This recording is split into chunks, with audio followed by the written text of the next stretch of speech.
ගරු සභාපතිතුමීනි, ගෞරවනීය අමුත්තනි, දූෂණය සමාජයේ පුළුල් පරාසයක විනාශයට සහ ඛේදවාචකයට හේතු වන දොහොයි වසංගතයක් විදිහට අපි විශ්වාස කරනවා.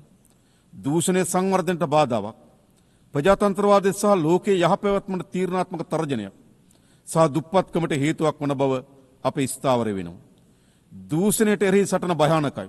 නමුත් දූෂණයට එරෙහි සටන් නොකර සිටීම ඊටත් වඩා භයානකයි යන්න මම ඔබට ඉතාමත් ගෞරවයෙන් සිහිපත් කරනවා. 1948 දී මානව හිමිකම් පිළිබඳ විශ්ව ප්‍රකාශනය ලෝකයේ මිනිස් ප්‍රජාවට විශාල ජයග්‍රහණයක් ගෙනාවා. මානව ශිෂ්ටාචාරයේ විවිධ ජයග්‍රහණයන් එක් රැයකින් ලැබී නැහැ.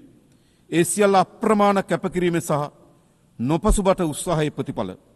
දූෂණයට එරෙහි සටනත් අසිරු පියවරක්. එහෙත් අපි මේ පියවර තැබිය යුතුයි.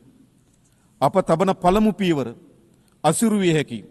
නමුත් අප නිර්භීතව තබන පියවර නිවැරදි නම් ඒ පියවර පිටුපස තවත් පියවර දහස් ගණනක් අප සමග ඒවියයි මා විශ්වාස කරනවා.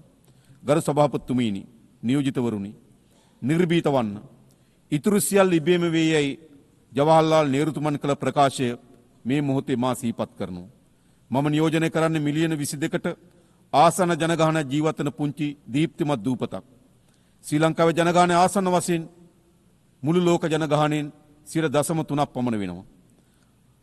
අපේ රටේ වගේම රටේ සිටින ජන සංඛ්‍යාව ප්‍රමාණාත්මක සහ සංඛ්‍යාත්මක කුඩා බව ඇත්ත.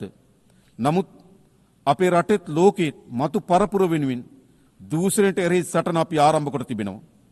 දූෂණයට එරෙහි සටන සෑම රටකම සංස්කෘතියේ කොටසක් විය යුතුයි කියා මා යෝජනා කරනවා.